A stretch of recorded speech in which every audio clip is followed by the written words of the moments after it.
Bonjour à tous, j'espère que vous allez bien.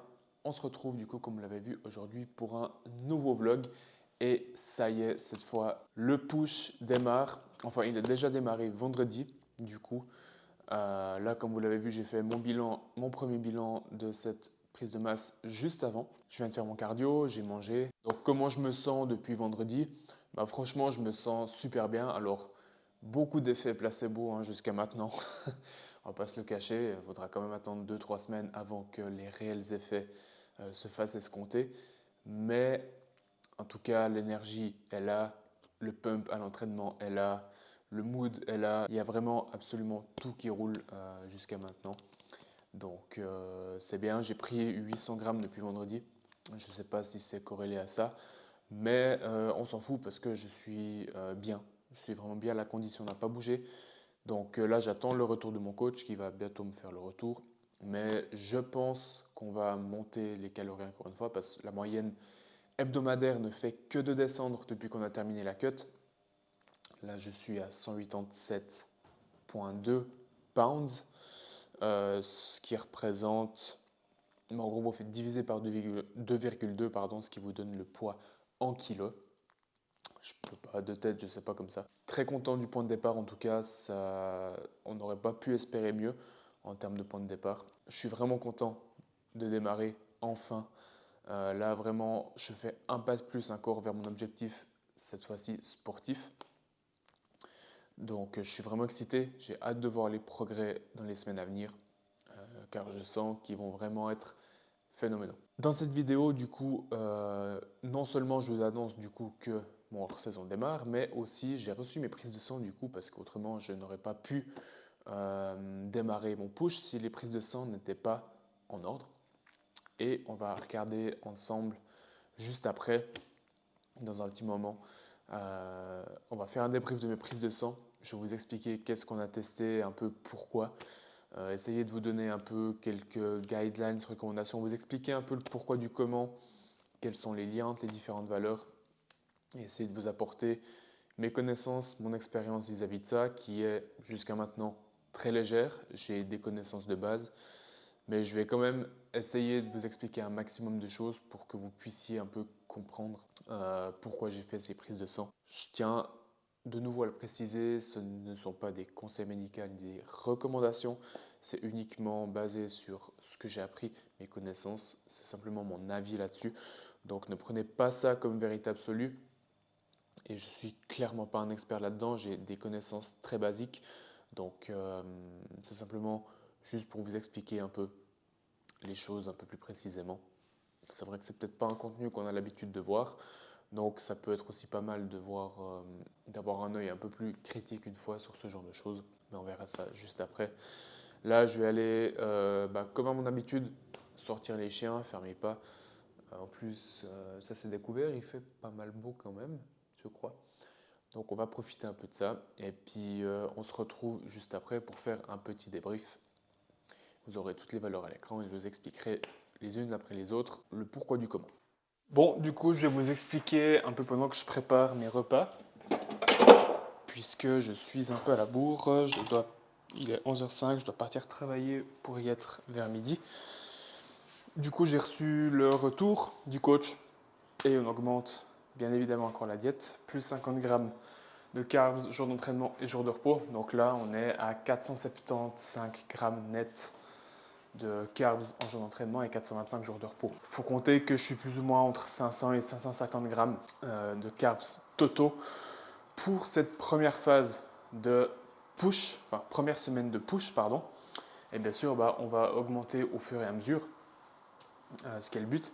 Mais ce qui est marrant, c'est que pour la même dépense, mon dernier hors-saison, quand je suis sorti de préparation l'année dernière, j'étais à 500 grammes de carbs quand j'étais à 2 voire 3 kilos au-dessus et j'étais déjà bien plus fat.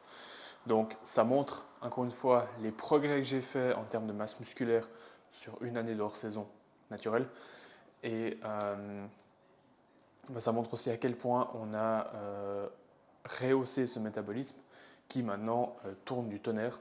Et vous verrez mon résultat de ma thyroïde ce soir. Je vais faire le retour des prises de sang ce soir parce que j'ai plus le temps maintenant.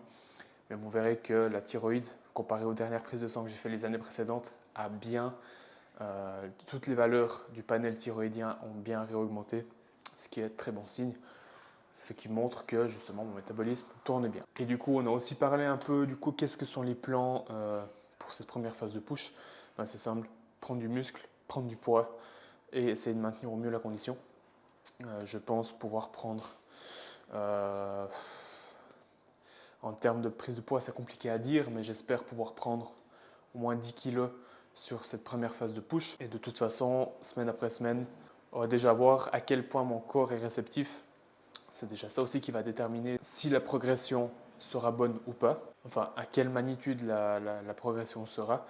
Et en fonction de ça, eh ben, on pourra établir un plan concret. Mais pour l'instant, c'est assez simple. Je dois prendre du muscle le plus possible, le plus rapidement possible, aussi vite que possible et aussi lentement que nécessaire. Écoutez, voilà, les plans sont simples. Comme j'ai dit, on ne peut pas encore établir de date précise parce qu'on ne sait pas, c'est tout nouveau pour moi, je suis dans un nouvel univers et je ne sais pas comment mon corps est réceptif.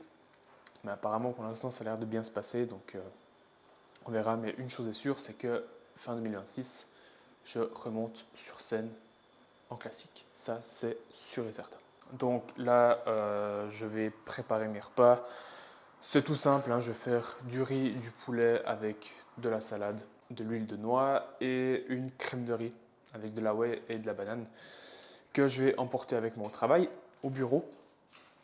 Parce que bien évidemment, je ne suis pas encore coach à plein temps, mais cette année, je me suis fixé un gros objectif de ce point de vue-là. Je vous en parlerai peut-être dans une prochaine vidéo. J'ai démarré aussi quelque chose avec certaines personnes qui vont pouvoir me permettre d'arriver là où je veux, parce qu'eux ont réussi. Un gros conseil, si vous voulez développer votre business ou quoi que ce soit, tournez-vous vers des gens qui ont réussi et pas des gens qui n'ont que la théorie ou qui sont là simplement pour vous vendre des choses qui n'ont rien prouvé jusqu'à maintenant. Inspirez-vous des gens qui ont réussi. Enfin bref, de toute façon, je ferai aussi un full day of eating jeudi sur un jour de repos où je vous montrerai exactement tout ce que je mange, mes macros par repas, etc. Comme j'avais fait le précédent, d'ailleurs vous avez bien aimé, j'ai plus de 500 vues sur cette vidéo, donc elle a bien marché. Donc à voir ça vous plaît, je vais en refaire plus souvent. Donc bon, là j'ai dit que je parlais en préparant les choses, mais je ne suis pas encore capable de parler et faire des choses. Un peu plus, je fais du bruit dans la cuisine, machin. Donc là, il faut vraiment que je prépare mes repas qui sont déjà prêts. J'ai juste à les mettre en tube. Et du coup, nous, on se retrouve ce soir pour le débrief des prises de sang. Du coup, on se retrouve dans le bureau, bon, 2 jours après, pour débriefer du coup les prises de sang parce que ces 2 derniers jours, je n'ai pas eu le temps. C'était la course de partout.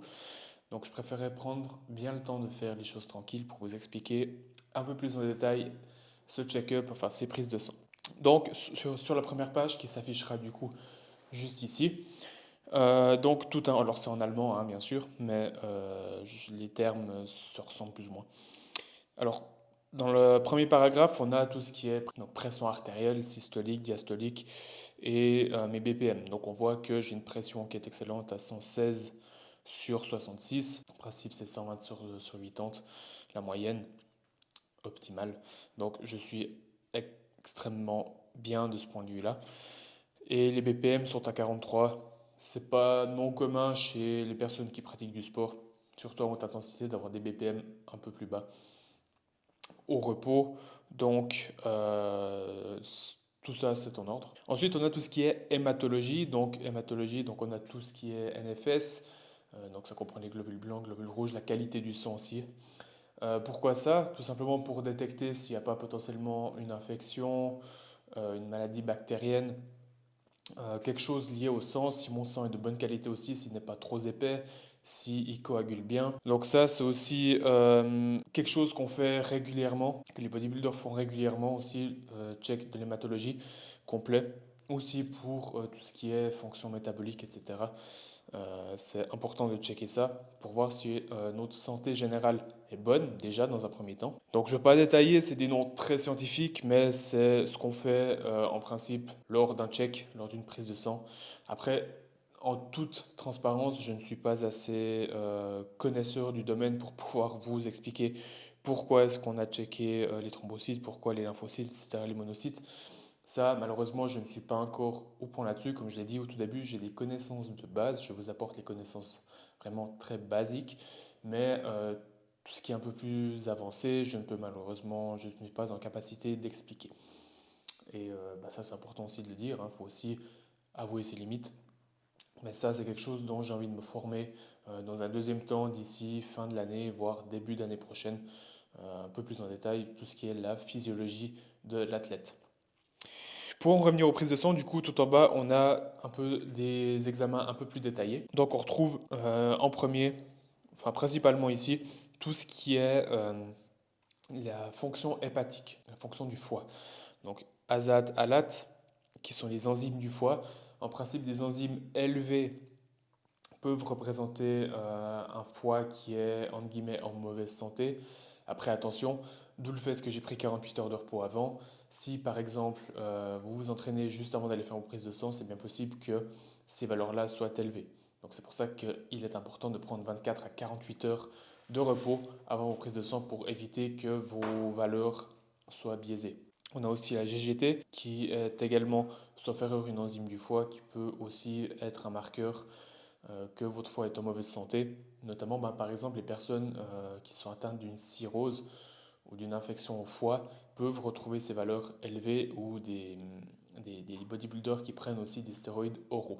Car les stéroïdes oraux, aussi quelques stéroïdes sous forme injectable, sont métabolisés par le foie, donc forcément ça fait travailler le foie et ça fait augmenter ses valeurs et ça peut potentiellement l'endommager aussi.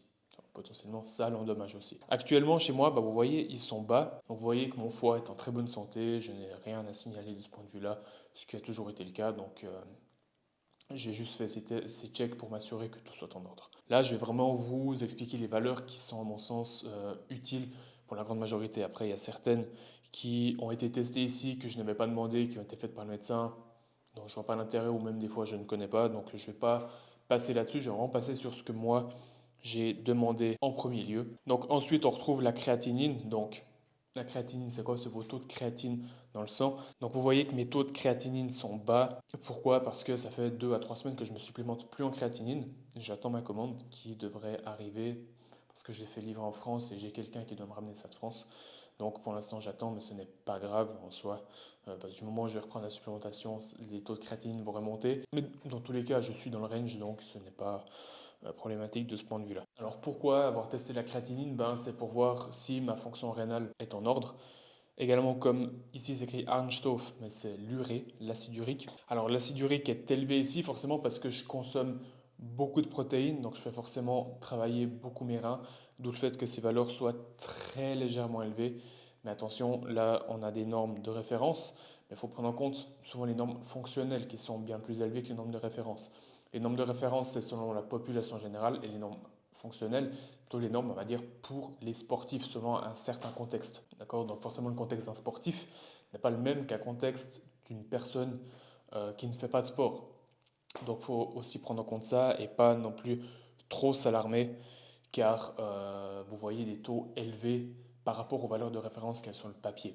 D'accord? Donc ne pas paniquer à ce niveau-là. Là, ça montre simplement que ma fonction rénale est bonne. Ça peut aussi être un indicateur de la fonction hépatique, l'acide urique. Il faut savoir que toutes ces valeurs sont entre elles un peu liées aussi également, parce que c'est souvent ça, plus ça, plus ça qui fait que vous êtes potentiellement exposé à telle ou telle pathologie, à telle ou telle, pas maladie, mais on va dire problématique. C'est aussi ça, la complexité, la difficulté et la beauté de la physiologie interne, c'est que tout est lié. C'est comme pour tout, finalement, tout est lié. On ne peut pas simplement dire euh, cette personne-là a tel problème parce que cette valeur-là est comme ça. Il faut tout mettre un peu en lien pour pouvoir en tirer des conclusions. Et c'est ça qui est très compliqué et c'est ça que moi je ne maîtrise pas. D'où le fait que je fais appel à des personnes qui sont beaucoup plus spécialisées dans ce domaine que moi.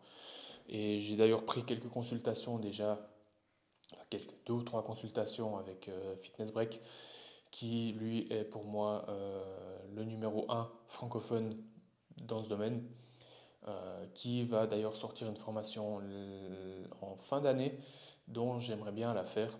Enfin, du moins tout ce qui est partie physiologie interne sur l'analyse par exemple des bilans sanguins pour les sportifs, qui peut être une grosse plus-value non seulement pour mes clients ou mes futurs compétiteurs, mais également pour moi. Donc voilà, pour en revenir du coup à la deuxième page de ces prises de sang, là on retrouve également tout ce qui est, on va dire, glycémie, glucose, etc. Donc on a le glucose à jeun qui est à 4,64, qui est bon, qui est dans les normes. Là je l'ai pris cette semaine, il était à 4, enfin lundi, il était à 4,2 nanomol, millimol, pardon.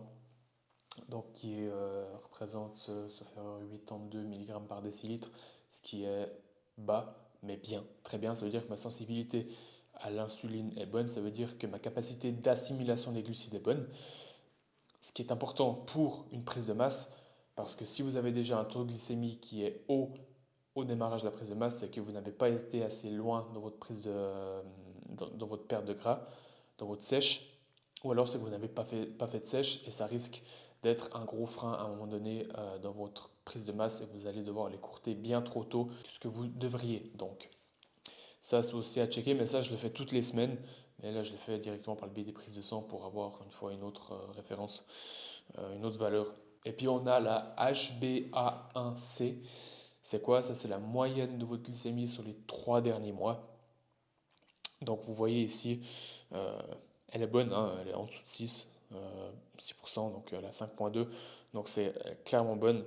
Pour tout ce qui est glucose, glycémie, etc., je suis vraiment bon. Comme pour tout jusqu'à maintenant. Après, ça va un tout petit peu se gâter. Il y aura deux petits soucis, mais très peu, je vous expliquerai tout de suite. Et juste pour en revenir aussi au glucose, qu'est-ce qui peut faire également que vous avez des taux de sucre élevés dans le sang? Chez beaucoup de personnes, c'est le stress. Le stress, c'est la pire des choses. Le stress, ça nous rend résistants à l'insuline. Qu'est-ce que ça veut dire résistant à l'insuline? Quand votre glucose arrive dans le sang, votre corps sécrète de l'insuline pour pouvoir justement sortir le glucose de son système sanguin et l'amener là où il doit aller, au sein des cellules. Et forcément, si votre corps n'est plus capable de produire suffisamment d'insuline pour sortir le glucose de son système sanguin, et forcément le glucose sanguin va s'accumuler dans votre système sanguin et c'est ce qui va faire que vos taux de sucre vont augmenter. Et c'est là que le diabète peut arriver, enfin du moins déjà l'état de prédiabète et ensuite si vraiment ça dure sur le long terme, le diabète de type 2 qui peut apparaître. Et justement le stress est souvent une de ces causes de cette résistance à l'insuline. Ensuite, on a tout ce qui est profil lipidique, donc cholestérol total, triglycérides, LDL, HDL. Donc ici, si on regarde chez moi, on voit que j'ai un cholestérol total qui est dans les normes, 3,54, avec un cholestérol HDL dans les normes, un LDL dans les normes et des triglycérides dans les normes. Quand on voit ça, on se dit ok, tout va bien, aucun souci à se faire, sauf qu'en réalité, je n'ai pas un aussi bon profil lipidique qu'on a l'impression. C'est pas qu'il est mauvais, qu'il est catastrophique, que je risque de faire un AVC demain, pas du tout.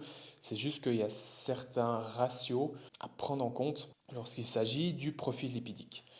Et aussi, un gros debunk qu'il faut faire maintenant, avoir du cholestérol, ce n'est pas mauvais. Le but, ce n'est pas d'avoir un cholestérol le plus bas possible, mais d'avoir quand même suffisamment de cholestérol.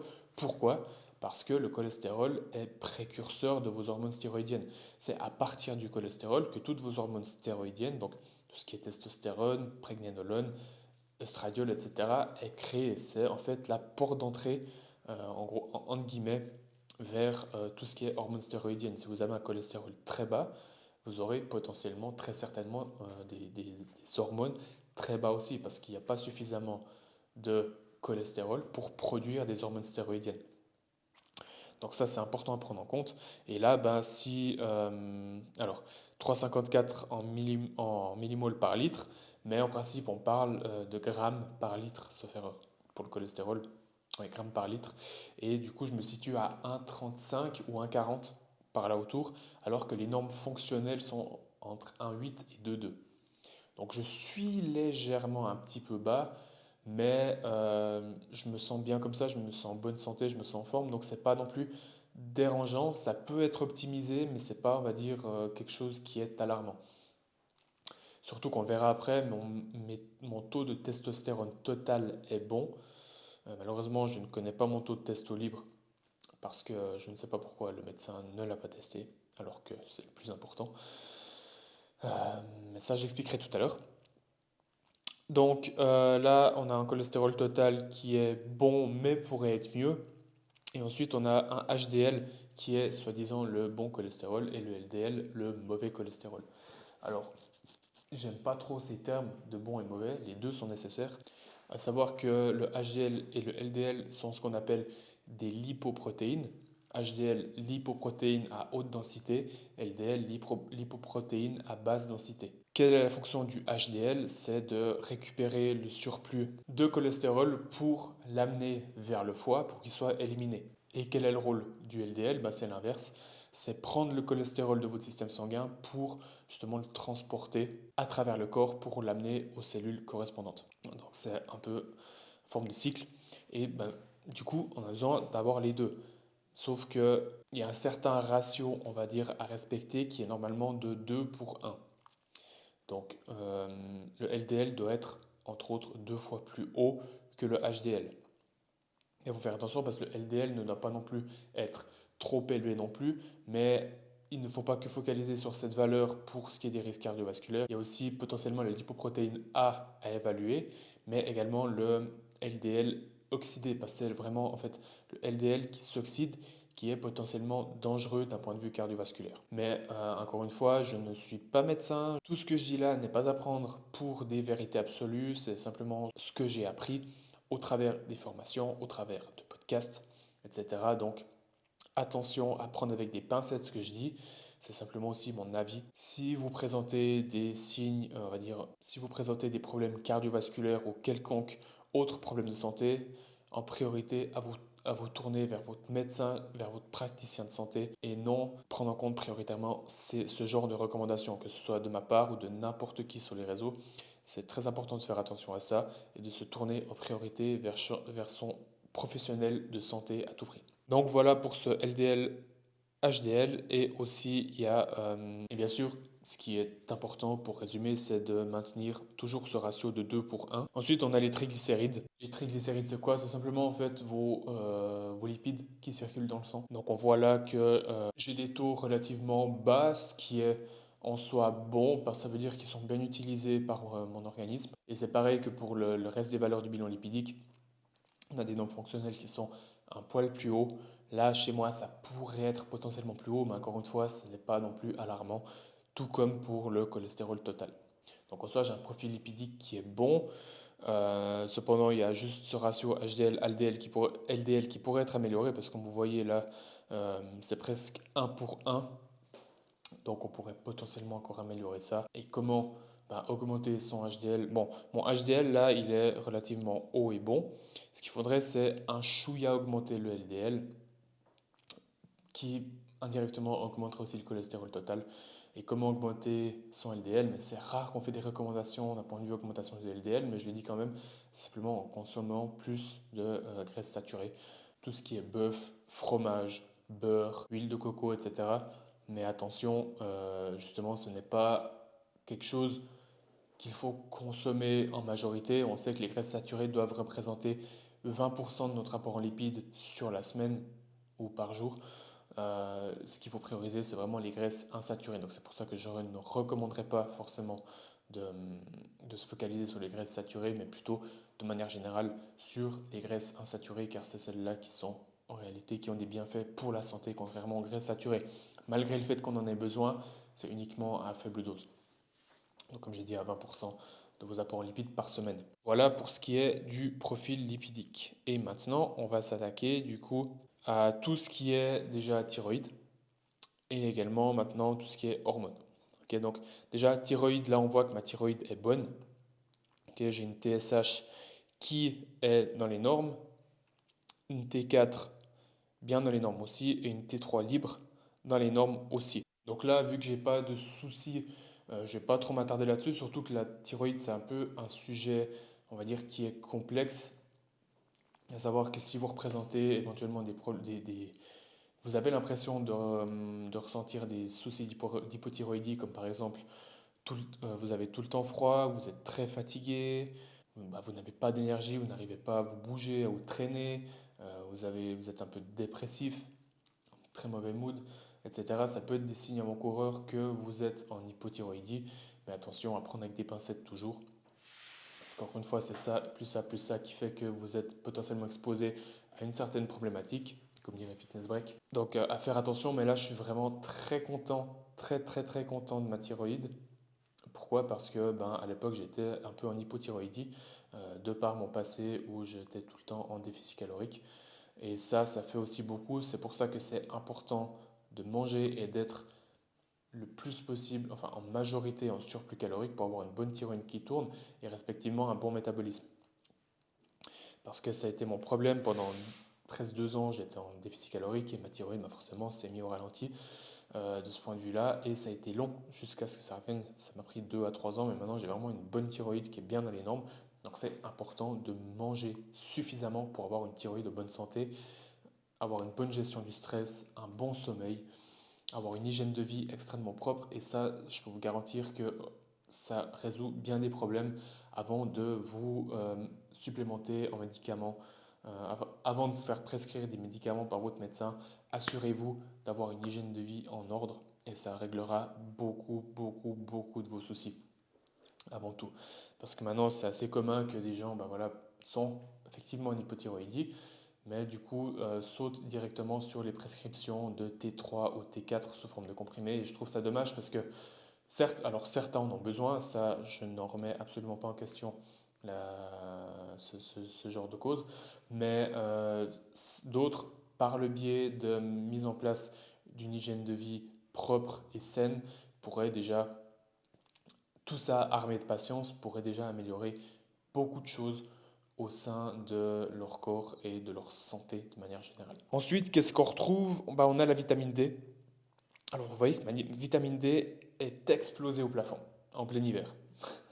Alors en réalité, elle est dans les normes fonctionnelles. Je suis à 73 millimoles par décilitre, quelque chose comme ça, mais en gros c'est entre 70 et 80 d'une certaine valeur et je me retrouve à 73. J'ai fait les conversions de mon côté, donc je suis dans les normes fonctionnelles. Et ça, c'est les normes de référence.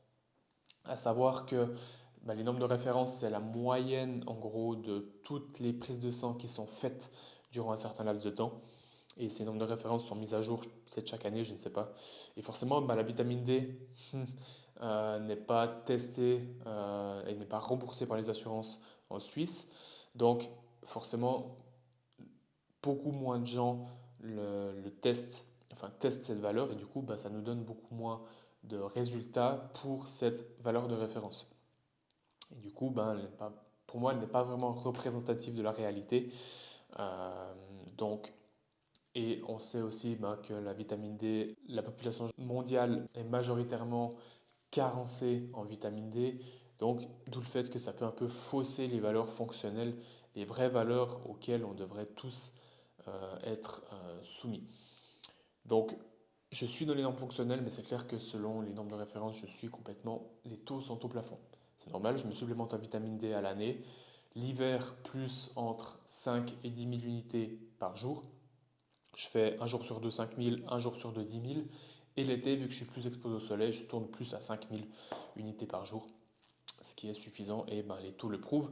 Je suis dans les normes, donc ce que je fais est très bon. Et la vitamine D est importante aussi parce qu'elle est précurseur de la testostérone également, tout comme le cholestérol. Ok, donc la vitamine D n'est pas vraiment une vitamine, elle est plutôt une hormone stéroïdienne. Ok, ça c'est important. Tout comme la testostérone, tout comme le reste, c'est une hormone stéroïdienne et ce n'est pas une... Oui, c'est une vitamine, mais considérée comme une hormone stéroïdienne, car elle est précurseur, comme j'ai dit, de la testostérone également. D'où le fait que, si vous êtes carencé en vitamine D, vous avez potentiellement les mêmes symptômes que quelqu'un qui est en déficience de testostérone. Et si vous remontez vos taux de vitamine D, vos taux de testostérone remonteront également. Ensuite, on termine du coup avec tout ce qui est hormonologie. Donc on a la prolactine. Pourquoi j'ai testé la prolactine? Tout simplement pour voir si j'ai, on va dire, une fonction hormonale déjà qui est correcte. J'ai une fonction, on va dire, j'ai une fonction sexuelle qui est bonne. J'ai une libido qui tourne bien, d'où le fait que ma prolactine soit bonne également. Elle est dans les normes, elle pourrait être un petit peu plus haute, mais elle est moyennement bonne, donc il n'y a pas de souci à se faire à ce niveau-là. Et les risques d'avoir une prolactine élevée pourraient potentiellement être liés à un problème de fertilité, que ce soit chez l'homme ou la femme. Mais j'ai simplement aussi testé ça pour avoir le panel complet d'hormonologie parce que c'est important, comme je l'ai dit avant, de faire le plus possible pour avoir une meilleure vision d'ensemble et pouvoir faire le lien entre toutes les valeurs, car c'est ça au final qui est important. Et non pas uniquement faire une valeur isolée, parce qu'une valeur isolée veut tout et rien dire, surtout dans le cadre d'une problématique. Du coup, on arrive au sujet de la testostérone. Ici, on n'a que la testostérone totale et pas la testostérone libre. Alors, quel est le problème? Alors déjà, pour expliquer la chose, la testostérone totale, c'est la testostérone qui est présente au sein de votre organisme. La testostérone libre, c'est la testostérone qui est utilisée par votre organisme. Donc, vous pouvez très bien avoir des taux de testostérone total élevés, comme c'est le cas chez moi. J'ai un taux de testostérone total qui est très élevé, mais un taux de testo libre très bas. Ça veut dire que finalement, votre testostérone n'est pas utilisé, pas vraiment utilisé par votre corps, donc vous ne pouvez pas ressentir les bienfaits de la testostérone, notamment la prise de muscle, l'énergie, le mood, etc. Donc, c'est souvent le problème, c'est qu'on teste la testostérone totale, puis on vous dit, mais alors que vous êtes plein d'être dépressif, de ne pas prendre de muscle, d'être faible, enfin d'avoir tous les symptômes liés à une déficience en testo, on teste la testostérone totale, puis on vous dit, mais vous êtes en bonne santé, regardez votre testostérone, elle est bonne. Alors qu'en réalité, la testo libre est éclatée au sol. C'est souvent le cas. Et qu'est-ce qui peut potentiellement être lié à ce problème?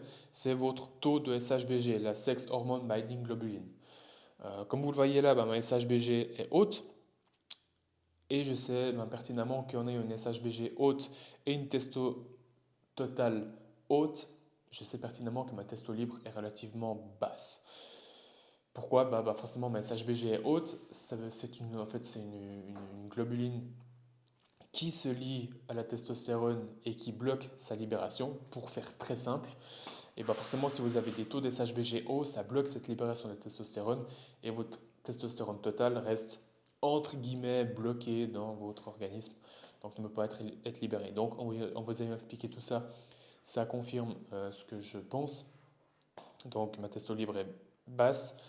Maintenant, qu'est-ce qui peut améliorer vos taux de SHBG? C'est déjà avoir moins de stress dans votre quotidien. On sait que le stress, ça fait monter les taux de SHBG. Ça crée beaucoup de problèmes, le stress, hein.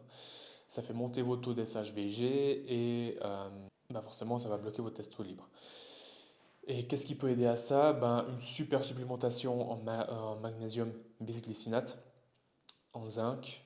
Il y a le bore qui fonctionne bien aussi. Forcément, réguler votre gestion du stress et votre hygiène de vie. Et bien sûr, avoir un sommeil en conséquence, une bonne gestion du stress, comme je l'ai dit, et une bonne récup.